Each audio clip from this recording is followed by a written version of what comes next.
Part 3. Now, if you're not paying attention to what's going on with the World Economic Forum and what's going on over here in America, now, matter of fact, not just America, but all over the world, whenever they raise interest rates, what Jerome Powell is telling you, because I watch every time he comes on, I watch it. He's saying what I was saying. They say they have to increase the pain. So every time they increase the interest rates, what they're trying to do is get out of his mouth. They gotta increase unemployment.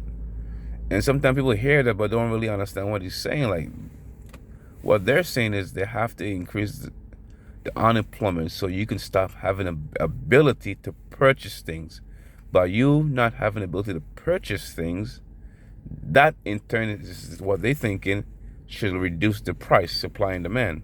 And this is coming from a guy who failed economics in college. The first time I took it in the summer semester, thinking I could knock it out because I didn't know.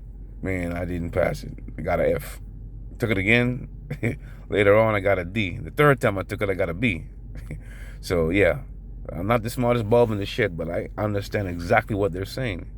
What they want to reduce is the demand for the products, which really and truly, they're not going to really reduce the demand for the products because you still need to survive. But the thing is, they want to reduce the people purchasing power, so you won't have the money. So I guess people will be stealing to get what they need to get because ain't nobody going to go willingly into homelessness or starvation. But that's what they're trying to do. By increasing the interest rates, they're putting strain on the employers to kind of reduce their workforce. And when you lose your job, God forbid, well, there goes your purchasing power. They say many Americans don't have a $1,000 emergency fund. So if your mortgage is or your rent is over $1,000, well, there you go. And once you begin to get into the arrears, it begins to compound. So all we've seen now has all been well played out, well planned out, and it's all being played out right now. It's well orchestrated. All from back in the pandemic started. Nothing here is new. Nothing is new. Nothing is a surprise. Everything was planned out. The first time in the world, they locked the whole world down over a virus. Let that make sense to you. And when I said that, I got some flack for that. I said it didn't make no sense. And I still say it didn't make any sense. But you see, that's a narrative. So then they increase the supply problem with the supply chain.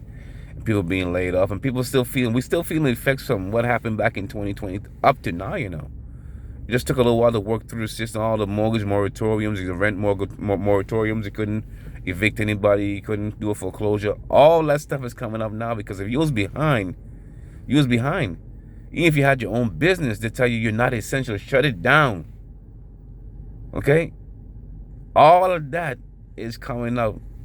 So all the increasing the rates and all that stuff is going to come up years from now, 2023, 2024.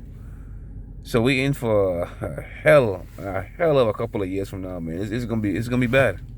It's not fearmonger. I'm telling you, it's gonna be bad because it takes time to see the effects. So every time they raise the rates, everything goes up. Some people are gonna lose a job. You can't afford to live. So then you lose the things that they say you're supposed to have. You got your house, got to get your car. So if you lose that, that's what you hold on. That's your identity. So what does that do? What does that do to you psychologically? It breaks you. I'll show you the video. The person had all the stuff on the lawn. I've seen more of that stuff since then, but I didn't want to do it because to me, I didn't want to record it because it's so depressing, man. So depressing that you achieve what they tell you to achieve. The dream. That's the dream, to get your house. You did exactly what you were supposed to do, and here comes the pandemic. Boom! Don't go to work. It's not essential. We're trying to stop the spread of the virus. Okay? So you say, well, I got my own business. Don't go to that either. Shut it down. But what am I supposed to do? We'll give you some more. Apply for a PPE loan. Well, I don't want no damn loan. I could take care of myself. No. Apply for the loan. So now you got to pay back a loan, but you still also have this mortgage problem because you can't afford to pay your mortgage and all that stuff you have to pay, or your rent to pay, or your car note to pay. Oh, don't worry about that right now. We're going to put a moratorium on that. And some people believe that nonsense, so you end up being 6 months behind, 7 months behind, a year behind. Let me tell you, you'll never get out that hole. So what you're seeing now is just the beginning stages of that stuff, where people losing the house slowly but surely, being evicted out of apartments. Apartments are a lot quicker process. I think you want to get a foreclosure to go through. I think it takes about a year or so, I believe. I'm not 100% certain. But that would break somebody that you achieve what they say you're supposed to achieve and inherit this for whatever reason. You lost your job, or you're still far financially behind because of what they did to the economy in 2020. Shut the whole world down. So now you're really behind. That'll make you want to check out of here, man. You're like, man, what's the point of being here, man? I never can catch up, because your whole identity is wrapped up in these things. Your house, your apartment, your car, all that stuff. Cause all these things, get these things, get these mile markers, get these things. That will send you crazy. And I'm seeing a lot of crazy people, some new ones around where I live at, man. It's like, damn. Just you see them out there, they be like, that's the, oh man, they lost their mind. What the hell? I always wonder what caused a person to snap, but I'm beginning to see and understand that life and different experiences will cause you to just snap. Break away from this reality. Like, damn, this don't make no damn sense. I can't get ahead. And then imagine, I'm trying to put myself in a person's spot, but not really want to put it there, because you get to the point where, okay, you can't live anymore. But I've been living for 20 years. Yeah, well, you can't afford it, so we're going to give you about 15 minutes or maybe an hour to get whatever you can carry with you, and the rest of the stuff has to go outside. What? That will make you just snap. So I predict a lot more domestic violence is going to happen. A lot more violence against, well, a lot more people checking themselves out, if you know what I mean, like not wanting to be here no more and check themselves out. A lot more that's going to happen in 2023, 2024, when this crack really becomes to actually more visible. We're in a recession. They don't even want to. These people in Washington don't even want to identify it as a recession. They're telling you, they're trying to redefine it, which we all know is that they're a recession. But of course, it's an election year, so they don't want to say that. Just the same reason why I suspect the prices of gas mysteriously start to come way back down, and I believe they go right back up after the election. I don't trust this government. I don't trust no government, to tell you the truth. But this one, in this country called the United States, I trust them even less.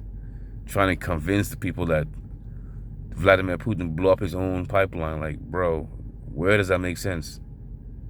But I'm happy that even their own citizens in this country called United States saw through that nonsense. I mean, I watch a little bit of Tucker Carlson. He's on there, saying the same thing, like it doesn't make any sense. But this is the country we live in. In the same token, I'm going to say this real quick, and they try to convince people that the African male is the most violent. He's a savage.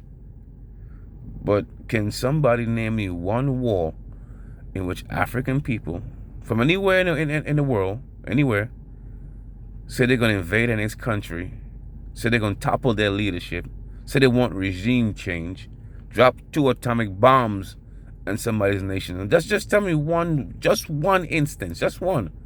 We'll fight amongst ourselves, yeah. But we don't ever leave from amongst ourselves. We keep it in house. But these people who a lot of us, get our marching orders from, I could name you instant after instant. I mean, I don't even have to go back too far in history. The Russian and the Ukraine war. That's it. In case some of you don't know, there are American soldiers on the ground in the Ukraine. They're just not wearing uniforms. They was on TikTok with it. I'm like, what? Why would you be on TikTok with that? Nevertheless, they were there. So if you know where to find the information, you can find it. You're not going to find it too much of that stuff on YouTube, but you would find it on Rumble. I think it's what's it called, Rumble or Tumble, Rumble or something like that. You'll find it on that side. So the information is there. We're already in a war with Russia. From the minute they start sending supplies and money to Ukraine, that's a direct act of war. The economic sanctions is a direct act of war.